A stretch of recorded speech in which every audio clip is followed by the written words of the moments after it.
It's actually kind of crazy when we look at this overall market at a $3.22 trillion market cap, and a lot of people think that this is a lot of money.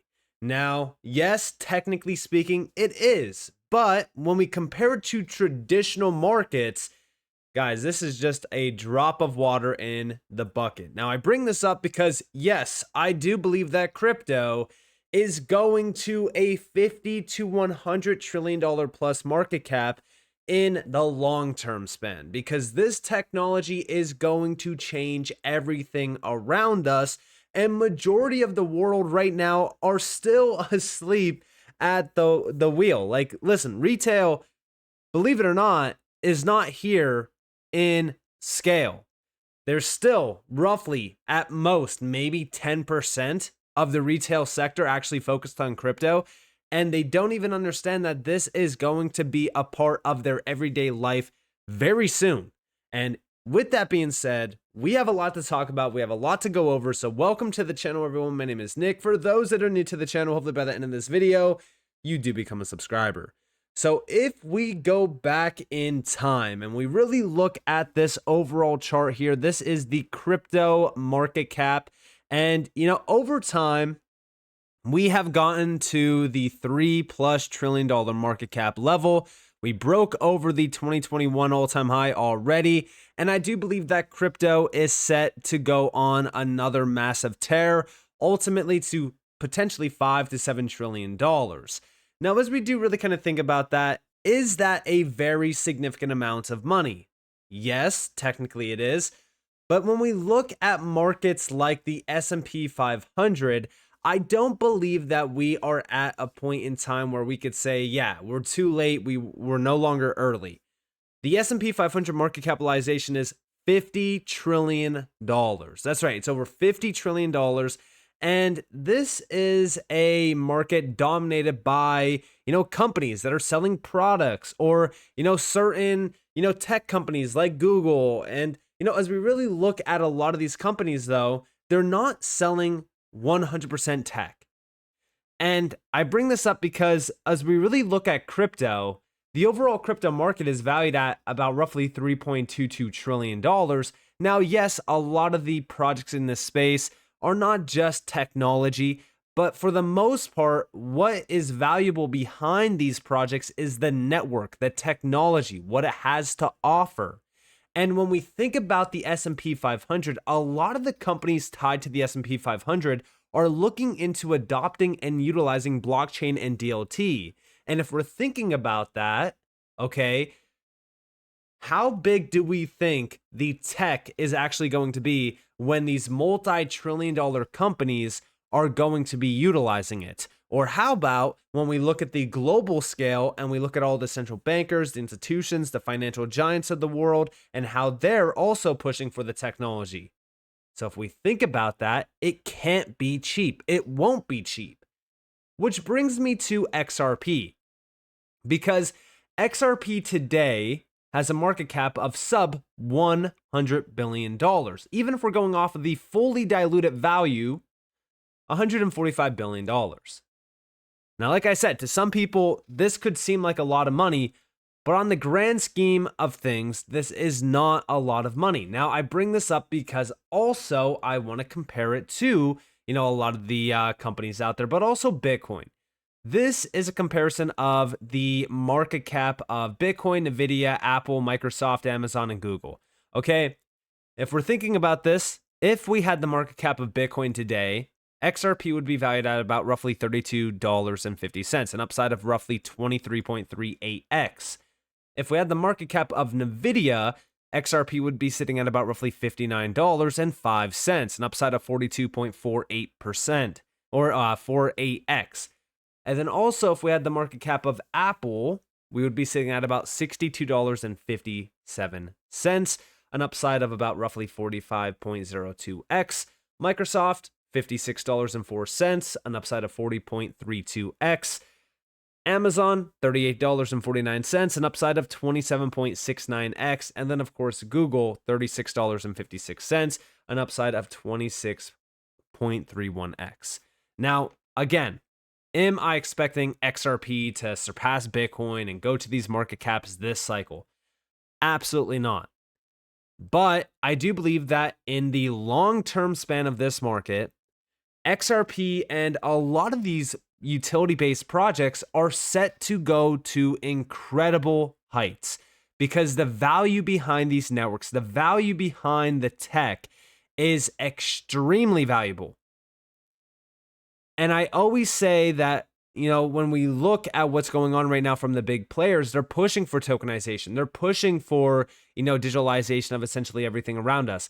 Cash is going digital. There is no way of us stopping that. It's just like everything else around us. Majority of our life is digital. So cash just makes sense to go digital. It's already in progress. It's already happening. Majority of, transactions are already online. They're on digital, processes. So as we really look at what's going on here, I do think that crypto is just going to continue to explode to new highs.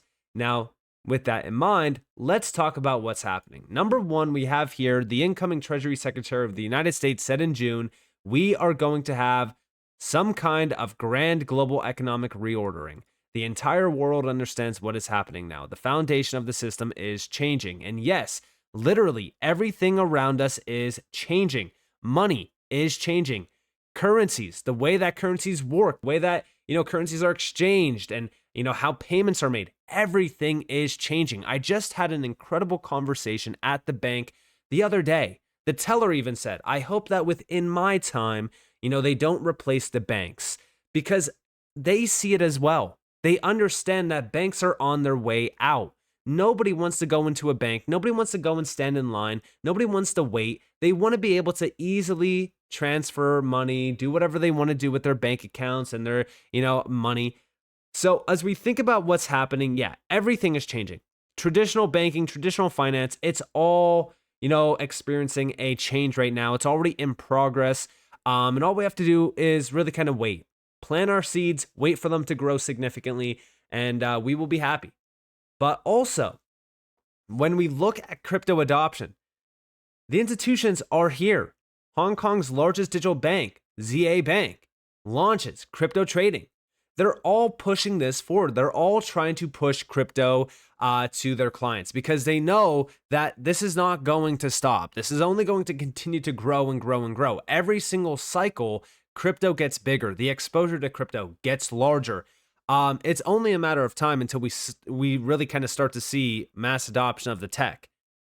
But we are still a little bit of ways away, but we are already starting to witness this in real time. Now, also over here, Brazil introduces a Bitcoin reserve bill. Again, more adoption being pushed, more, talks about crypto, more acceptance and adoption. It's only going to continue.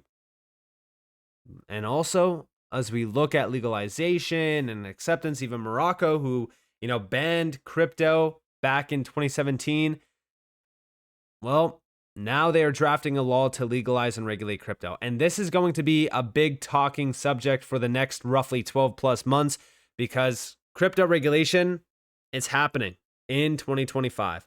2025 is going to be the year of regulations. It's going to be the year of legitimacy, in my opinion, for crypto. And that's where a lot of these projects like XRP really start to shine. And even over here, we have just in the UK to officially regulate cryptocurrency by 2026. And also, the UK government to issue digital gilts using distributed ledger technology. They are UK government bonds. Again, we are witnessing these nations in a race to adopt and utilize the tech. They want to become, crypto hubs. They want to be the first ones through that door. The race is officially on. Now, also we have over here, cryptocurrency is shaping the future of finance. Governments must support a balanced framework that encourages growth while ensuring security and trust. Let's embrace the opportunities of a digital economy. Check this out. Cryptocurrency is no longer just an emerging technology. It's an asset that is valued by millions of Australians. It represents a new frontier in finance, enabling innovation, efficiency and opportunity in ways we could not have imagined just a decade ago. The Australian government values this sector too, recognising its potential to drive economic growth, attract investment, and cement our place as a leader in the digital economy. Digital assets are more than a tool for transactions. They're an asset class in their own right, offering new avenues for wealth creation, financial inclusion, and secure decentralised systems. And Australians have embraced these possibilities, with millions already investing or using cryptocurrency in their daily lives. Now, our government is committed to getting this sector right. We're working to create a regulatory environment that supports innovation on the one hand by managing risks and protecting consumers on the other. And by collaborating with industry leaders, researchers and global partners, we aim to establish Australia as a safe, transparent and thriving hub for cryptocurrency and blockchain technology. This is a critical moment for this sector, and together we can harness the value of digital assets to build a resilient, inclusive and innovative future for our economy. So even Australia is ready. So Australia is ready, the UK is ready, Morocco's ready, the UAE is ready. I mean, all around the world, we are now witnessing one of the largest shifts in the scenery of regulations for crypto. And this is only going to heat up as we do get into 2025. And more so talking about, of course, the United States. We have over here from Smoke Dog in the near term, US crypto regulations finally. Institutions are expecting significant changes soon, which is why we are starting to see a lot of them, pushing forward for tokenization use cases, accepting crypto, pushing crypto for their clients. They know that regulations are here. They are nearly on the edge, and we're about to witness it in a big way. Congress is anticipated to oversee the issuance and reserve backing of all USD-pegged stablecoins. The move aims to fortify the US dollar's position abroad. Currently, 99% of all stablecoins are denominated in USD, leaving little room for the other fiat currencies in the crypto space. In contrast, non-USD fiat currencies hold some relevance in the physical economy, but their influence pales in comparison to the dominance of the dollar in the digital realm. This reveals a critical reality. The US has a second chance to reassert the dollar's dominance, this time in the digital realm. Stablecoin regulation could very well become the saving grace for the dollar and, by extension, the US in the global currency wars. Documented. And here we actually have, we believe that there are 4 key areas to watch for in the near term. US regulation, finally. And here you have the Congress, overseeing essentially the reserve backing of USD stablecoins. One of the tailwinds, at least in the US, is the realization that stablecoins can fortify the US dollar's position, which we've been talking about quite a bit. 99% of stablecoins are in USD.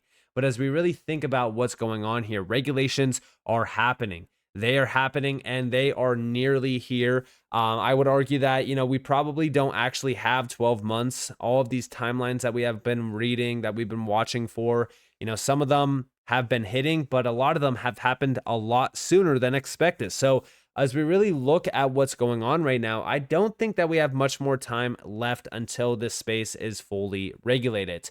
And I think that a lot of people that have been avoiding utility-based projects, first off, I think that they're already kind of regretting it. A lot of utility-based projects have been absolutely going crazy. But also outside of that, those that haven't been positioned, those that haven't been doing the research on them or even, looking into the research, I feel as though they're missing out on a big piece of the overall puzzle. And I feel as though once they finally figure it out, it's probably going to be too late. With regulations here almost, with, acceptance growing, adoption growing, these institutions pushing, this technology to their clients, I really do think that's only a matter of time until these utility projects blow up in value. And I think that as we look at XRP and as we look at a lot of these projects, we really do have to compare to traditional markets because, as we look at the traditional markets, sure, there's a lot of tech there. Sure, there's a lot of products there, but nothing like this. This is a completely different space. DLT blockchain, it has the potential to ultimately reshape everything, revolutionize entire asset classes. So as we think about that, is today's XRP overvalued? Is today's XRP still cheap? I feel as though XRP is definitely undervalued. I think that it's overlooked, and I still think that it is very cheap. Overall, when we do get to the realization point of utility and we start to see these institutions and these big players utilizing this technology in every single day lives, 24/7, 365 transactions, trillions of dollars moving on chain, tokenization of basically everything in value. These projects, I really don't think that people realize how big they're actually going to be. You know, everyone talks about market cap this, market cap that. I don't think that the market cap is really going to matter when we do see full on adoption of this tech and we actually have a regulated space in front of us. Utilization will determine the price, not market cap, not what, you know, someone says on the internet.